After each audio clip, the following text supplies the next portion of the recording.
Well, this is a special day. This will be a Trench Slop episode coming out with less than a week of time between it. Once again, I have Avi here with me. Hi.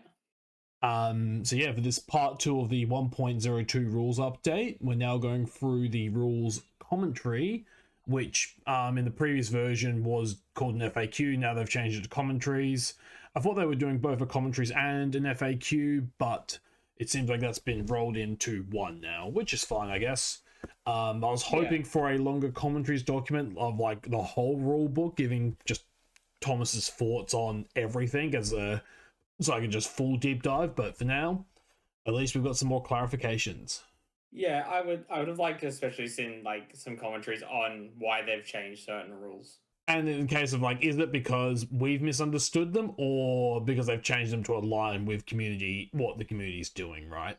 Or is it just things not playing out the way they intended? Anyway, let's get into it for now. Rules commentary version 1.0.2. The following rules commentaries answer some common questions we receive about the rules, also known as frequently asked questions or FAQs.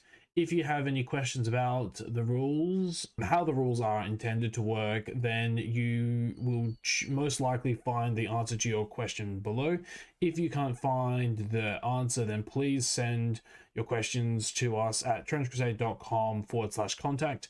If the question hasn't already been answered, it will be added to the rules commentaries when we next update them. So yeah, core and comprehensive rules.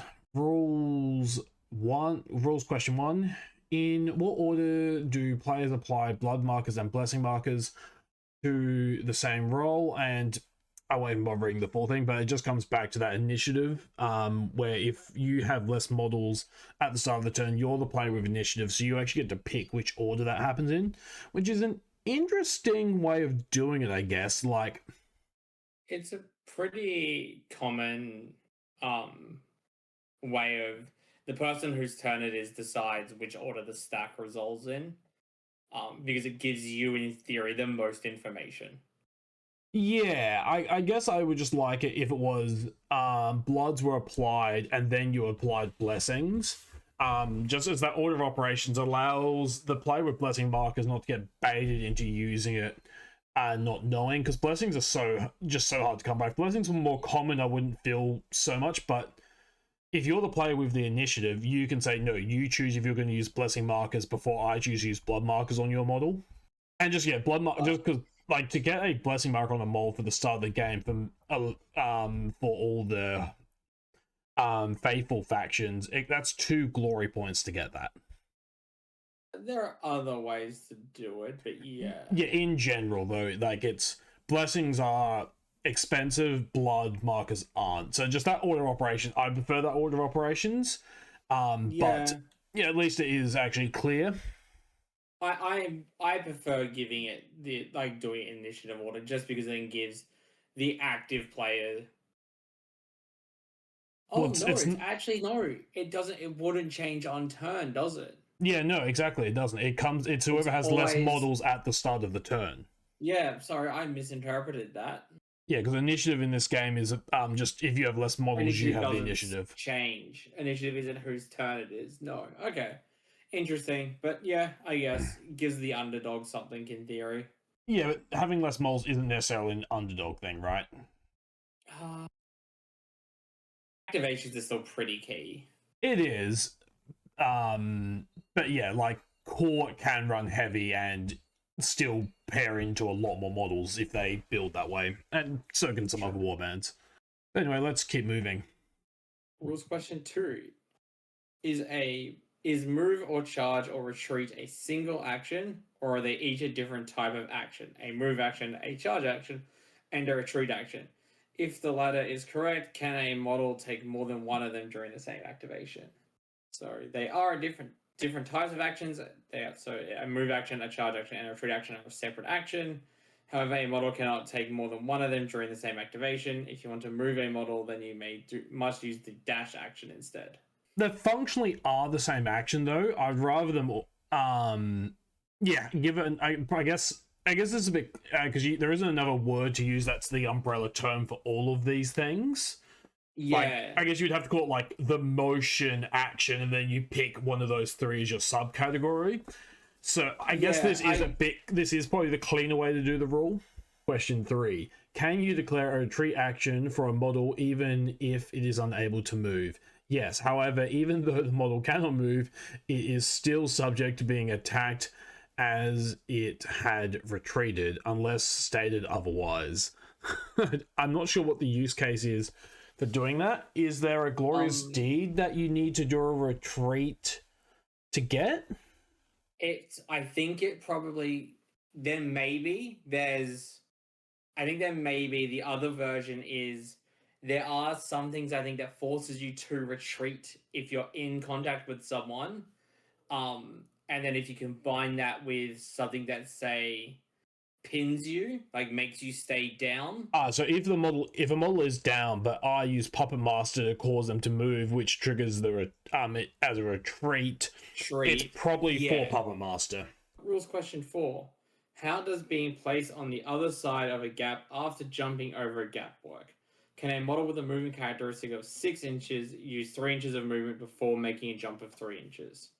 Any movement required to place the model on the other side of the gap is treated as being free movement, as long as the total move up to the gap and the distance of the gap is less than or equal to the model's movement characteristic.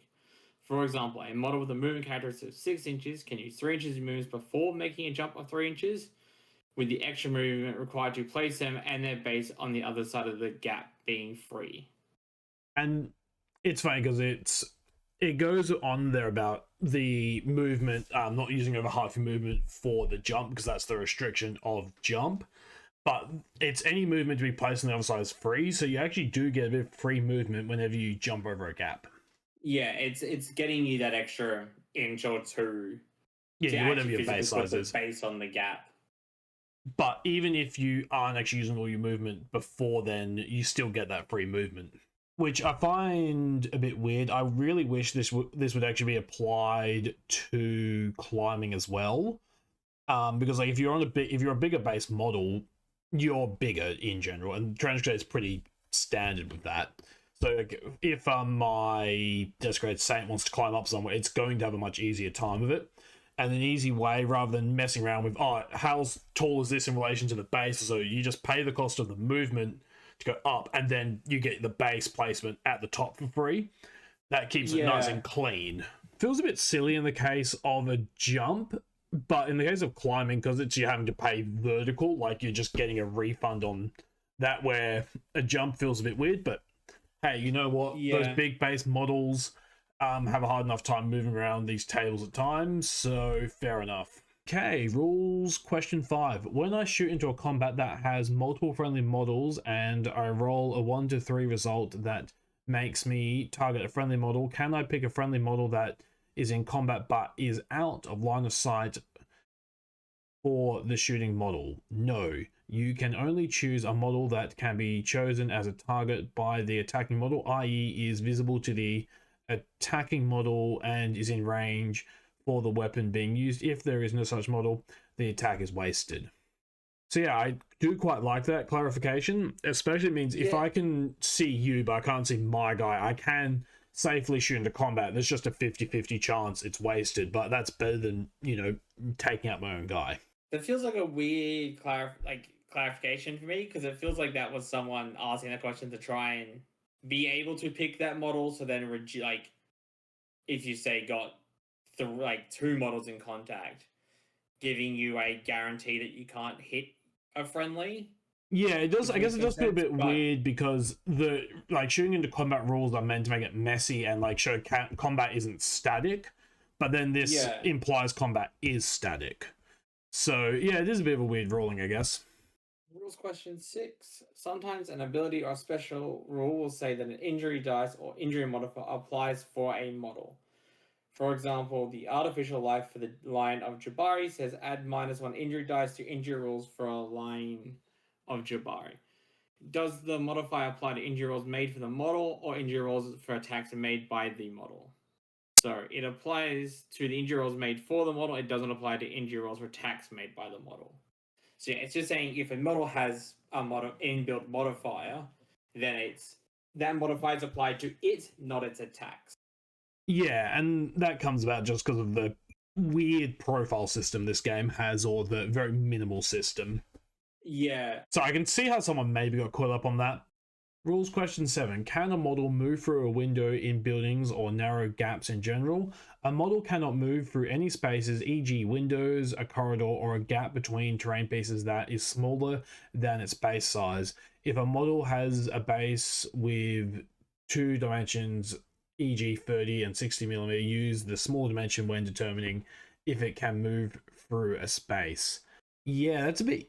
it's a hard one because it's like, how much of a like leeway do you let models slip through bases otherwise, like slip through gaps? But it is quite ouchy for your big base models, especially when they don't get any benefits to them climbing over things. The way I've definitely done it in games of climbing through windows, in that if it seems like a small gap or a tight gap, making it a success roll I think works pretty well. You don't necessarily have to make it a risky one. You can just make it a success roll that then stops you going in that direction. I think it gives you a bit more play in what you can do. It's a bit of a weird like, do you let your opponent, though, like if they have 3 people and like each one has a shot at it, and then once one goes through, can they all go through? You do start running into some issues there. Yeah, there's definitely some issues. It just becomes... That's why I think they've just gone with the very much, if your base can't fit, you ain't going through. It is nice and clean and quick. I do like how, at least when they've done that, they've then addressed how do you work with oval bases, because yeah, that would have been a whole separate argument then again of, well, hang on, what if can I pivot sideways? Like, how am I doing that? But yeah, if it's use a smaller, that's at least something as well. Rules question 8. Do all actions require making success rolls or risky success rolls? No, actions that require success rolls are specified in the rule text of the action or in the comprehensive rule section if it is a generic action like dash, shoot, fight, etc. Pretty straightforward. That's a clarification that's been there in a while. Actually, something I'm just thinking about is I wish the new commentaries were highlighted, so you knew which ones were new to this document. Which ones are new and which ones weren't. Because that's what like GW does very well with theirs, and that is nice and friendly. It does now. It did it for a while. At least all the ones I've seen for Blood Bowl, they all had it. Yeah, it was like they used to do, then they sort of stopped, and now they've gone back to giving you a better indication of what's new and what's changed. Yep. Rules question 9. When a model takes an injury roll from an effect that isn't an attack, who rolls the dice and who can spend the blood markers? You can always roll injury dice for enemy models, spend the blood markers that enemy models have, and spend blessing markers that friendly models have. Likewise, your opponent always makes the injury roll for your models, spends the blood infection markers that your models have, and spends the blessing markers that their own models have. Question 10. Is a blood marker placed next to a model that is taken down in ways other than by injury rolls, such as a Way Serpent's power for the elite trench cleric? Yes, being taken down is synonymous with suffers the down result from the injury table. And that is a good clarification because it wasn't the clearest before. No, yeah, I would definitely have questioned, does being taken down count as suffers a down result, because they are separate terms. Like, as well, the case of, I almost wish it was down is a result on the injury table, and then that gives you the prone condition, and just that way that you could tie that up. Because I actually like the idea of things being able to place models down without putting blood markers on them, especially if it's like some kind of like you're making them just get on the ground and like they're then psychological things going on. Yeah. But you know what? That's fine. At least it's cleared up. Definitely, it's consistent at least. Yes. Keyword questions. Keywords. Question 1. Can I target a point under a mole's base with a blast weapon? No. If you're targeting a mole, you have to center on the center of the mole's base. It's been like that for a while now. Yeah, I think it's... Yeah, if you're going to risk shooting it at a model, then you have to pick the model. Well, it makes it nice and clear, because otherwise trying to measure from a point other than the center of a mole's base when you're having to go like from above the model would get very squirrely very quickly. Yeah, well, I think Blast sort of only just clarified that it was starting from the center of the model now. Yeah. Or was that in It's 1.01? It may have been in no, it was 1.01. 1.02 that made it center. I'm pretty sure, but yeah, I think not being able to pick a point under a model means you can't cheese essentially targeting the model. Is in the case of like your 60 mil based models, because a frag grenade going on that doesn't actually get much proximity going out from it because it's only a 2-inch radius. So yeah, being able to go on the edge of them is It's all right. It's fine. I keyword question 2. If I activate a model in a fire team as an individual model, can I then activate the second model later in the turn as a fire team, therefore getting a second activation on the model that is activated first as an individual? No. If you were I'm sorry, but if you were a person that legitimately tried this, go play with yourself in a corner. Like, no. yeah, that's not how that Just works. like I do appreciate the simplicity of the we're not even gonna justify you with a reasoning why, we're just saying no.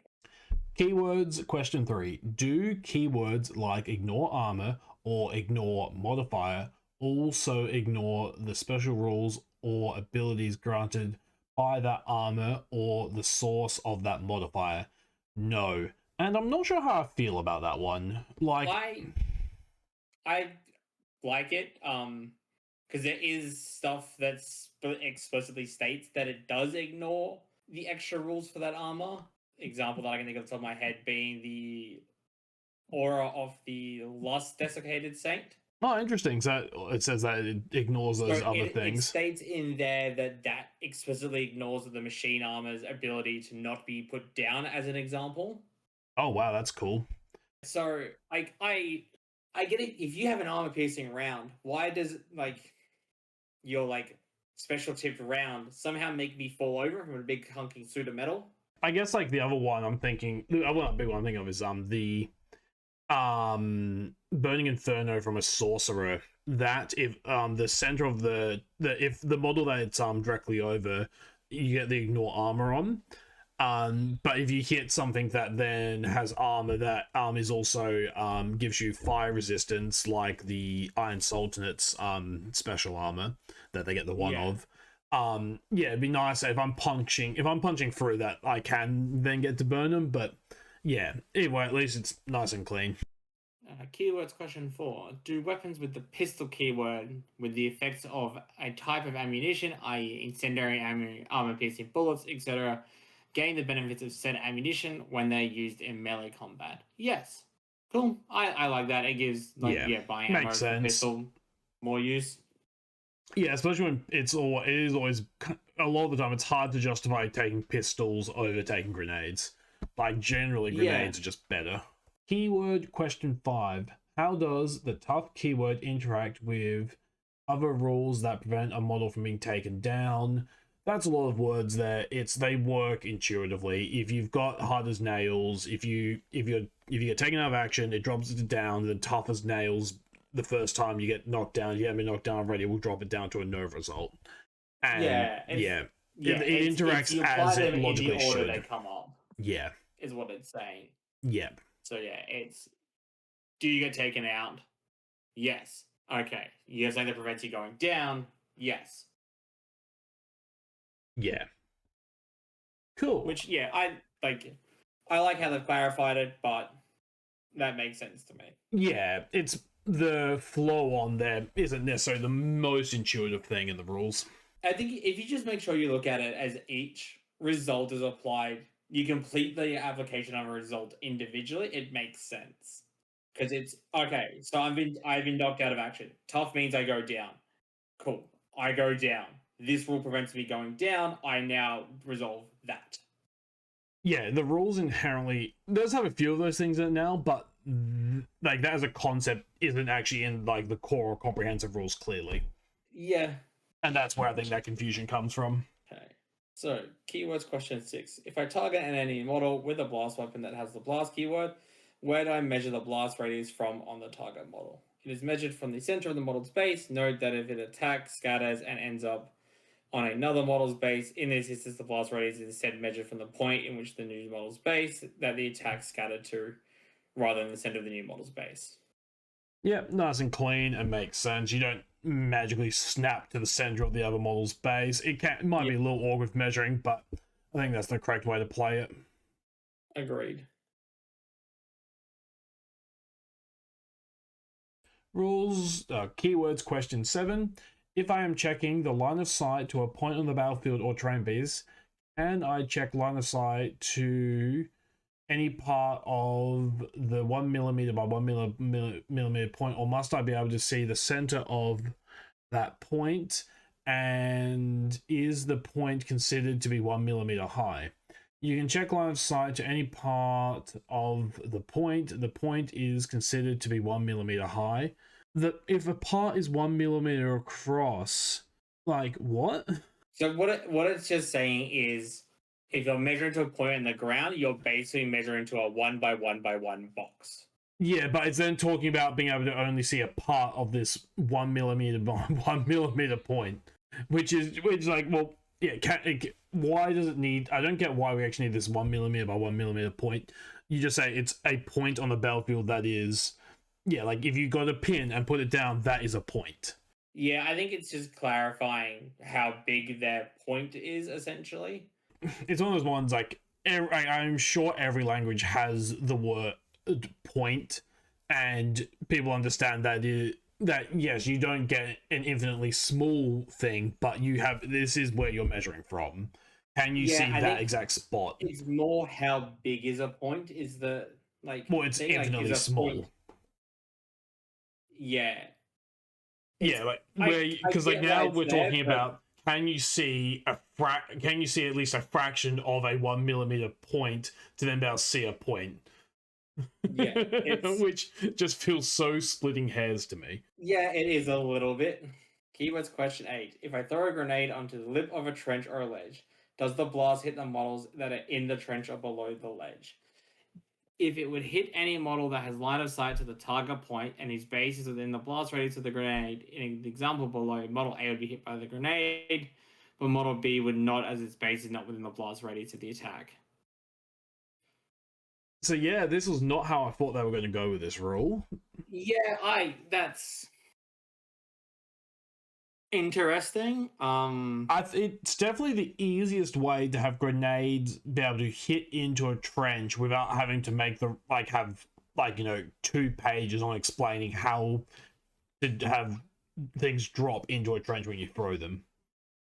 Yeah, I like it, especially because Trench Crusade is model agnostic. It means the individual model that you have on the table doesn't matter as much for determining when it gets hit by this sort of thing, because it's just can you see the point? Can your base be touched by it? A lot of people are playing it as it was only like the hemisphere, so you wouldn't get the vertical down from the corner edge. Yeah, do not like that. Yeah, because that's what's happening. That's in the picture there. It's you're hitting the corner. Oh no, I mean I don't like you only getting the hemisphere and not getting the verticality. Yeah, I get why people were playing that way, because in trenches, like, people felt like they were hiding. But I like the idea, like, my idea of grenades, which probably won't happen, is you remove assault, and then you let grenades actually be able to drop into trenches. Horizontally, your max throw distance, and then if it happens to go over an edge, it just goes straight down. And that's how I would handle it, so then you can actually put grenades into trenches. That's definitely one way to do it. I would have done it being it's essentially a column under the blast marker for it, and said like anything that was under, like if you are under the radius of the blast, you got hit.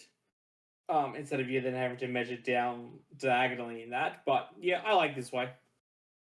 Keywords question 9. Model A is in contact with enemy model X and Y. Enemy model X is hit by a blast, but models A and Y are not in the blast radius of the attack. I know that model A is hit by the attack because it is in contact with model B, but model Y is model Y also hit because it is in contact with model A? No. And this is where I really wish they had included an example of it. And I'm going to give a quick shout out to our good old friends over at a troll in the trenches, House of Wisdom's community FAQ, because they have done an image for this. It's basically, if you've got a chain of 3 models, it's a sandwich. You've got 2 trench pilgrims, and in the middle you've got a wretched from, let's say, Court of the Seven-Head Serpent. If I and I'm the court player, I use Infernal Blast and hit one of the pilgrims, but not my wretched or the other pilgrim. I just hit one pilgrim. I'm also hitting the wretched, but the pilgrim in contact with the wretched who wasn't hit by the blast is not also hit by it. Keywords question 10. Can I still charge a model that has the skirmisher keyword if it moves out of the charging model's line of sight? Yes. Yeah, I feel like I need to submit a question about if I can see a model and I want to charge it, but there's an interceding model I can't see. How does that work? Because at the moment, the rules get a bit clunky because it talks about if there's an interceding model, you have to charge them instead, but if you can't see them, you could never select them as the target. But yeah, like this skirmish, the way the skirmish is done makes sense. Like if someone suddenly ducks behind a wall, they haven't disappeared. Oh, battle kit questions. Battle kit question 1. Why do the pieces of battle kit in the standard battle kit and glory item sections of the rules not have the stipulations like bayonet log, shield combo, etc. included in their descriptions? As they are written, they appear to be in the faction list. Is this a mistake? And this is a good question. This one I hadn't actually considered, but found weird that it wasn't before. And the short answer is different factions get different flair and fluff based upon that. Like some factions do get bayonet lugs on them, on shotguns, where others don't. The main example there being Court of the Seven-Head Serpent don't get bayonets at all. So yeah, okay. And that's their reasoning for it. I think just not having bayonets in the troops starting equipment would have done that anyway, but sure, fair enough if that's how they want to add that little bit of flavor. There are other things in Core that does have bayonet lug. No, there isn't, because they... Oh, no, they do get... No, Court of the Seven-Headed Serpent doesn't... Court of the Seven-Headed Serpent don't get bayonets. Shield combo, there might actually be one that they can't do, or someone may not be able to do, and that one would probably still have weapons that you normally would have shield comboed, so... Fair enough. And that's a bit of a tactics and training thing as well. So, yeah, that's why it's done that way. Yeah, I didn't realize that was a thing that they had done. But I like the answer. The thing I knew about, play around with what combos you can do. Yeah, I knew about it. I just didn't realize. I hadn't quite thought about it on that level. Question 2. Can a model that has the strong keyword use a shovel as a one-handed melee weapon? Yes.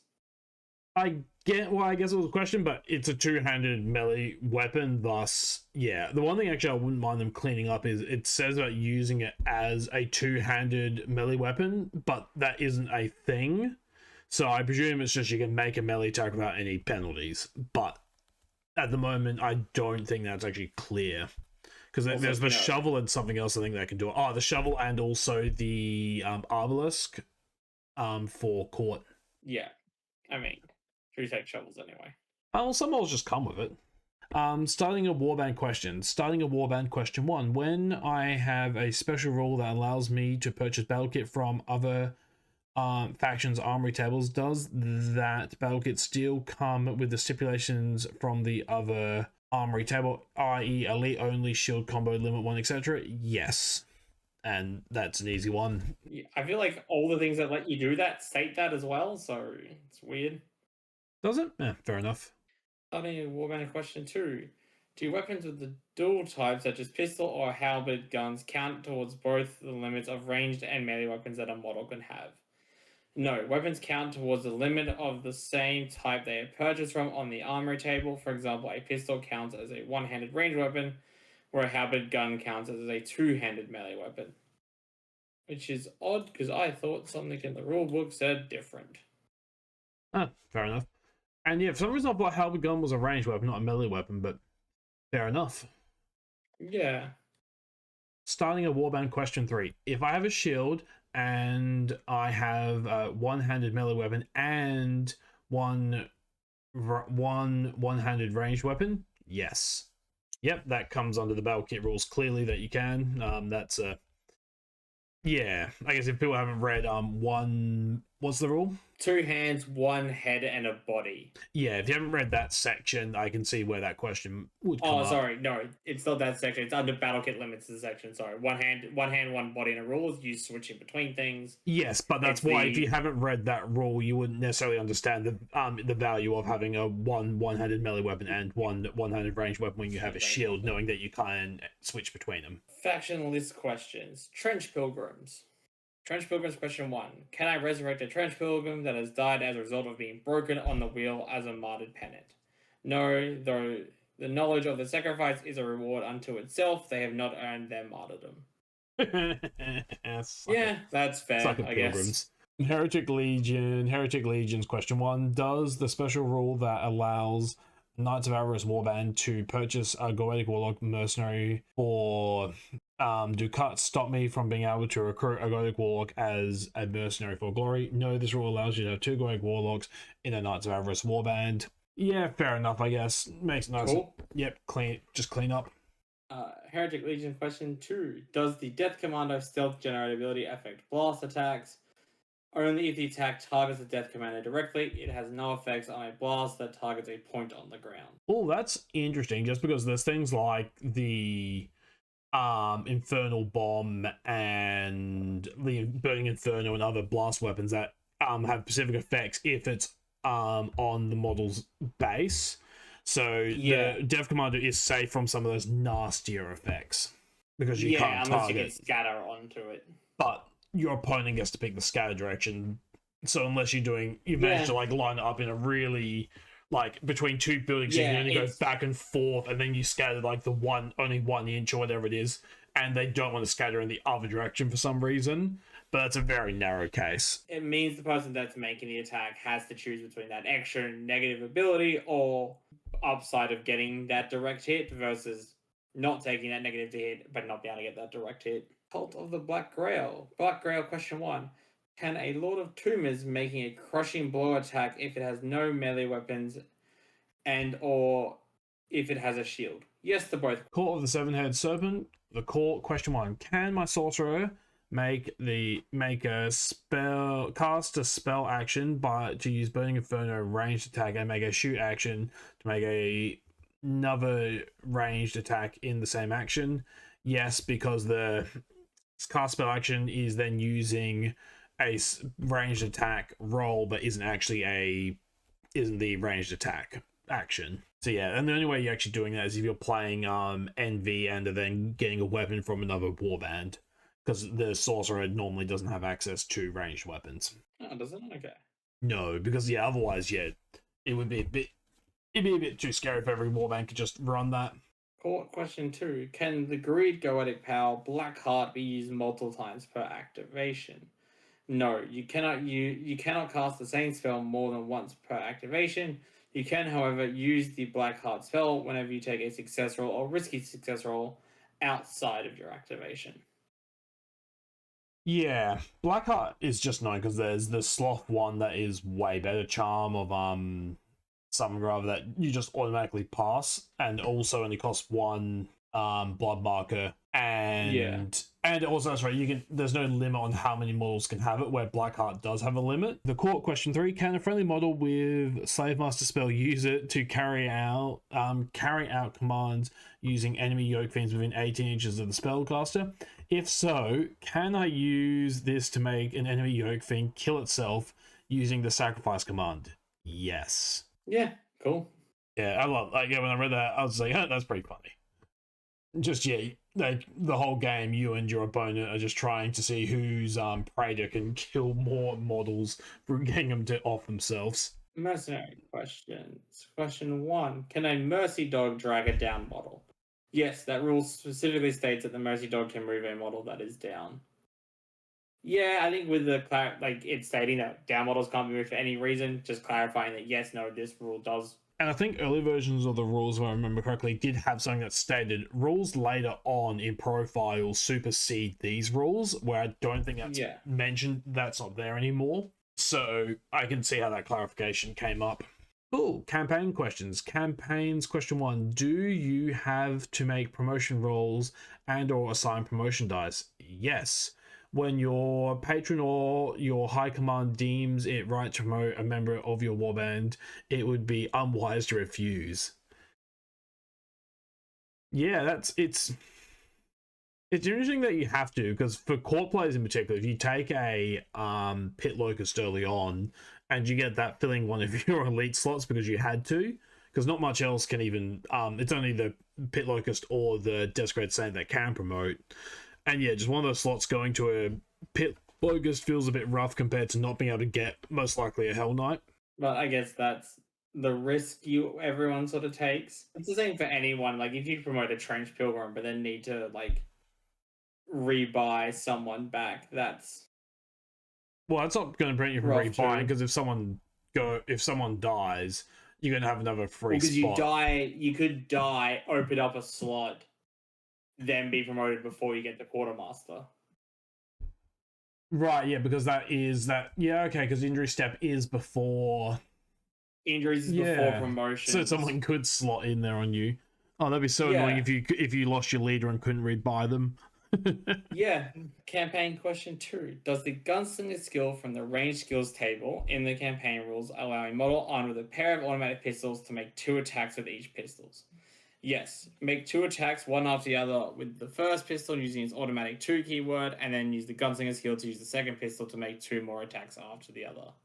Yep, and just important to remember, in close combat, you do not get to use the automatic keyword because it only applies to ranged attacks. When you're using them in melee, it is a melee attack where you get to use your ranged profile, but it is not a ranged attack.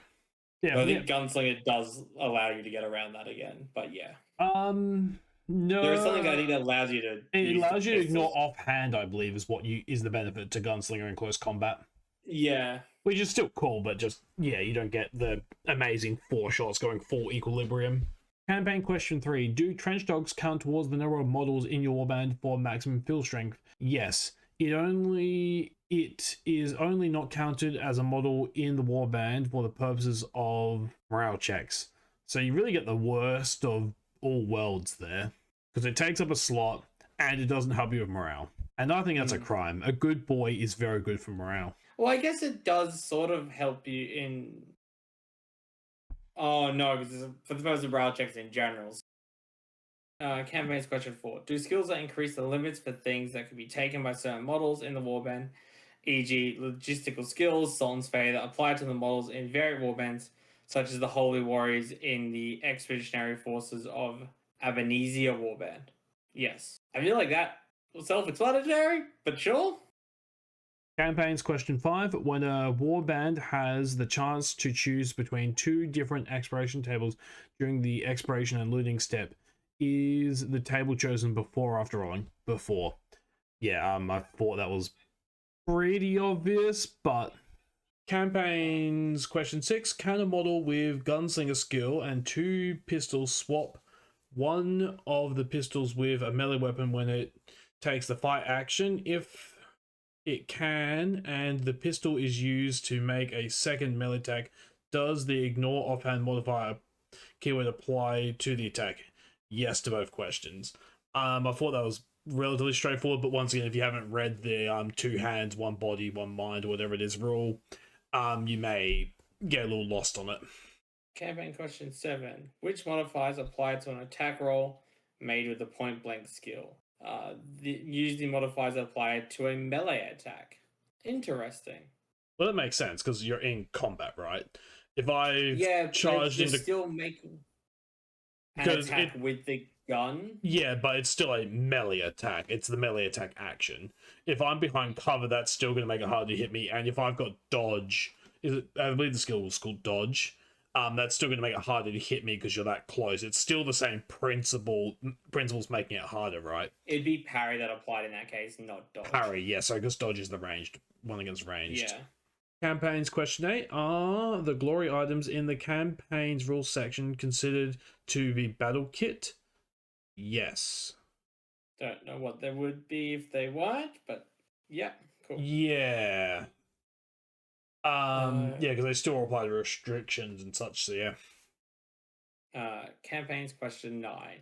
Are pieces of battle kit that cost glory points in a faction's list armory table or the special rules for a variant warband, e.g. the troop flag or the field shrine, considered glory items for the purpose of the exploration tables?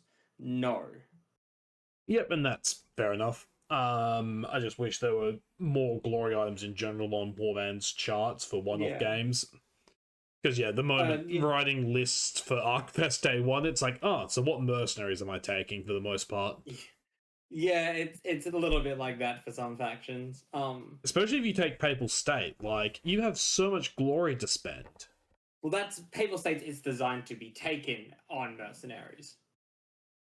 Yeah, I kind of like the idea of that being able to run that warband, like, with heavy weaponry, like heavy equipment. So you run so you make like your automatic rifles and some of the other heavy weapons glory, so that way it encourages you to run like your non-elites even with those more expensive weapons because you get them as glory. Yeah, I mean some factions do give heavy weapons as glory. Yeah, but not in the case of New Antioch. Yeah, like New Antioch have no weapons, I believe, that are glory. Yeah, it's because you can afford them. Yeah, Papal States is just they're a tricky one to run for Arc. I think Day 1. Yeah, it'll be interesting to see if anyone does. Yeah, and there's definitely still a campaign question we need answered in regards to Bad Company. Yes, but that's a separate problem altogether. Yep. All right. Scenario questions 1. Some glorious deeds require an enemy is taken out of action with a ranged attack that uses the long range and cover modifiers.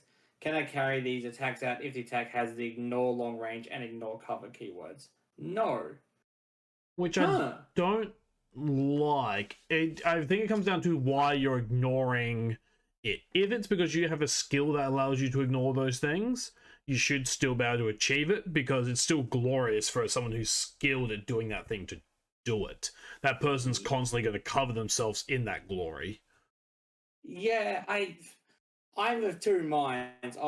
I get that, it means glorious deeds are actually difficult to score and you don't get like an easier one because you've gained certain skills. But at the same time, like just because you're like Kyle Hill, whatever his name is, making a 3-kilometer shot doesn't mean you're making a 2-kilometer shot the next week is less impressive. Yeah. But anyway, it's clear. Scenarios question 2. It is possible for both players to complete the King of the Hill glorious deed in the armor train scenario at the same time. How is this resolved? The player with the initiative decides who completes the deed first.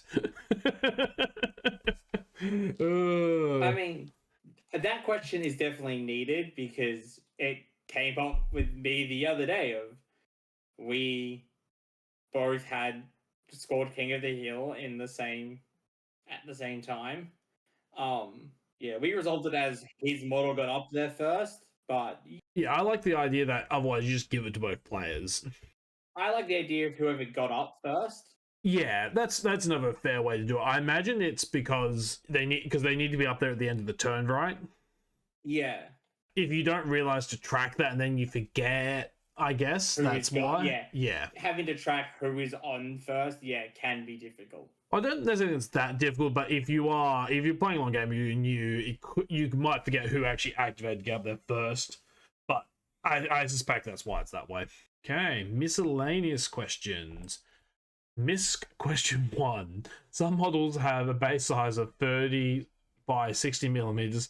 How does this work for rules that give different effects on base size, i.e. smaller than 40 millimeters? Models with a base of different size count their base size as the larger dimension for the purposes of rules that refer to base sizes. Does a rule that affects friendly models within X also affect the model with that rule? For an example, can an owner of a musical instrument benefit from its effect? Yes, a model is considered to be within X of itself unless otherwise stated. And this is a question that seems to come up in every single war game, but no one thinks to include it in their base rules. And this is one of those ones that's like, wait, why not put this in the rules? In a core concept. One of those questions that it makes sense that a model is within X of itself, And I think that's sort of everyone's thought is everyone goes, oh, this question has been answered 1,000 times before us. People know this. And everyone just goes, But some yeah, games but do they handle it actually differently. answered it, so are we sure? Yeah, and it's one of those ones, just certain things make more sense. Like a musician, yeah, he's getting routed up by the music he's playing as well, but if I give an inspiring speech, like, is that going to motivate necessarily me as much? I don't know. Like if you watch your friends have a good reaction to you giving a speech, you tend to feel better. So It's a case like I think there's room for flavor there. Miscellaneous question 3. I have some models in my collection that carry some items or battle kit that the rules don't allow them to use just because I think they look cool, look great modeled that way. For example, I've made one of my models with a rifle slung on his back, holding a pistol in one hand and a trench club in the other. By the letter of the rules, this model can't be used because it has two ranged weapons, the rifle, and a one-handed ranged weapon, the pistol. Is it okay for me to use a model if I don't use the rifle during the game? If the answer is yes, do I have to pay the cost for the rifle even though I won't use it? Oh, I won't bothering that long response, but it's just make it clear to your opponent, guys. It's a rule of cool. that's fine as long as you can make it clear to your opponent what that model has And you remind them when it's going to be permanent for you to do so. yeah. This does give me the thought of I actually wish there was a reason to take a rifle and a pistol, because that was historically it was done quite a bit. So yeah, the idea of like you have your rifle that you take your long range shots, but then once you get in close, the pistol should have something that makes it better to give it a reason to take both. And it's nice to have a reason to gear your guys up more towards the end of a campaign where you may not necessarily want to add more models, but you have a way to put more into your soldiers. Yeah. Missed question 4. Do the corrupt merchants and weapons collection special rules only allow me to purchase one of each battle kit that I choose, or can I purchase multiple copies of the same battle kit? You can only purchase one of each piece of battle kit. And considering how good those results are to get anyway, that's perfectly fine as far as I'm concerned. Yeah. Miscellaneous question 5. I've been told scenarios must be played on boards that are 3 foot by 3 foot. Does this mean that I can't use the 4x4 board I've made? I don't know where everyone got the idea that 3x3 is meant to be the standard board. There is nothing in the rules that say it, and there are missions that need to be on 4x4, and there's even a few like Trench Warfare which doesn't explicitly say it, but you need a minimum of a 40-inch wide board to do, because you have to have 3 8-inch trenches that are spaced 8 inches apart. So there's one that just irks me a bit where like everyone decided that 3x3 is now meant to be the standard, and something that just the game balance does change quite a bit if you're playing on 3x3 or 4x4. So yeah, it's a bit weird how floaty this game is with its board sizes. Would almost like to see, a bit more definition on board sizing, but I get if you leave it floating, it lets people, like, you can play whatever size you can fit, sort of thing. Yeah, I like the idea that the rules are written in a way that's like, look, use what size you have, but here is the optimal and aim for it. If you don't hear that, that's fine. Like, you're playing with your friends, but I like the idea of the rules being nice and set. And if the game wants to have scenarios which are 3 foot and some that are 4 foot boards, just that's fine, do it. And just you're going to compensate for that in the mission designs. And that is a nice way to give some missions a different feel where it's much more close in and cramped versus the what is notably a much bigger 4x4 board. Like having that more depth in your deployment can actually help a lot with spacing out and getting like good cover for your troops versus the only a 6-inch deployment for the 3 foot by 3 foot. Miss question 6. Can we use the glory items in the campaign rules section of the Trench Crusade rulebook in a one-off game? By the letter of the rules, glory items in the campaign rules can only be taken in campaign. See glory items in the Trench Crusade digital rulebook. However, like anything else, if you and your opponent consent to the use of certain glory items in one-off games, please feel free to do so. As long as everyone at the table agrees with what is happening, there is no wrong way to play Trench Crusade. Yeah, and this comes back to what I spoke about a bit last time, where I wish there was some more stuff in the rules for how to one-off games. Yeah. I think, but yeah, that's all that is. And to finish us off on this document, miscellaneous question 7. Does a model have line of sight to itself? Yes. And that goes back. Yeah, it's like, well, yes, you can see your own hands. You have line of sight to yourself. Yeah, that's a weird question, but Yeah. And just before we do wrap up, I do want to have a quick look back at the article they put out for when this rules update came out. And the main thing I just want to talk about is the April rules review that is coming up. So this is actually just what's coming next. And the main thing we're going to look at is the list of things coming in that update. 1. Grenades. Make grenades less dominant and mitigate grenade spam. yeah, that'd be good. I think grenades are super strong at the moment. Yeah. And it'll be interesting to see how they do it. I really hope grenades lose assault. I like the idea of like you throw a grenade, you even have to take cover from your own grenade. Especially if it's a gas grenade, like the gas doesn't clear immediately. You don't want to run into that. If you look at grenade compared to a pistol, I think grenades are just better pistols in every way outside of you having gunslinger. Yeah, and now that automatic pistols have lost that -1 injury dice, so they just get 2 shots. You can just give a pistol the assault keyword, and then that actually gives you a really good reason to have a pistol. That the pistol is the assault weapon. I think pistols also arguably need a buff, but that's a different thing altogether. Yeah, and admittedly, I do really want a revolver, like a big Webley, the World War One version. Yeah, I just at the moment like a reason to take a normal pistol compared to taking the automatic pistol. Yeah. Well, I think that should really just be a price point thing. Like, I think the base pistol should actually be very cheap. That's it. I would like the idea that you can actually take a pistol in addition to your other weapon, and that a pistol could be just what largely gives you assault. Yeah. Anyway, the amalgam, make the amalgam. Yeah, I'm going to go over this wording and keep rolling for a viable choice that has rules that reflect the way it's described in the lore.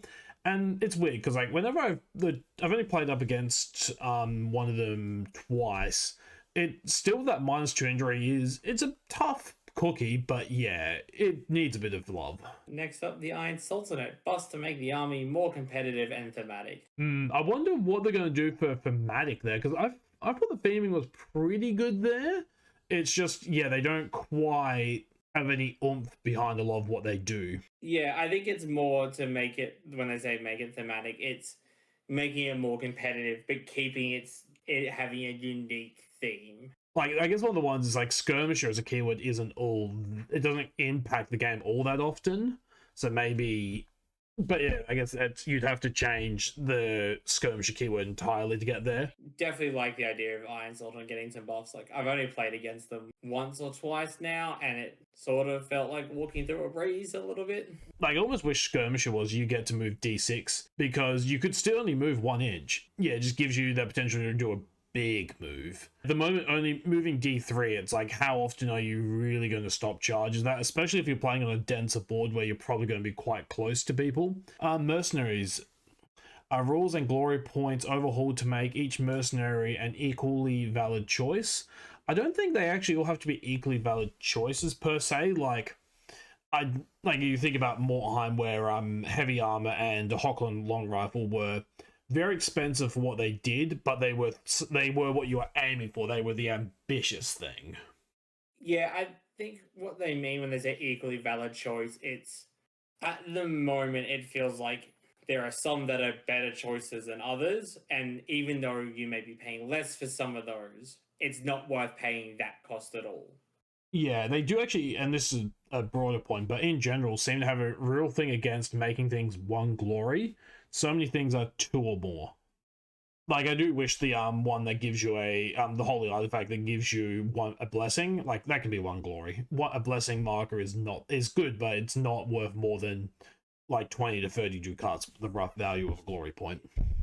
And then the one which I'm probably the most interested in seeing what they do for this, infiltrators are rules overhauled to allow infiltrators to do something different in scenarios when the infiltration ability cannot be used, And I would really like to see there actually be like 2 or 3 sub variants of infiltrator, and when they can't infiltrate, they get to do something else, just to have that bit more flavor, and you allow them to always use the alternative if they don't want to infiltrate.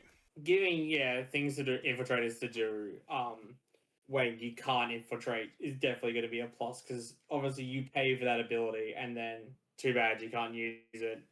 Otherwise, you run into like the issue of the Adepticon players pack, where in the missions you don't get that many spots where you can even validly put down your infiltrating models. And I think that's the other thing is because they've gone say you can infiltrate, but there are no actual viable places really. Or it's super limited, right? Yeah.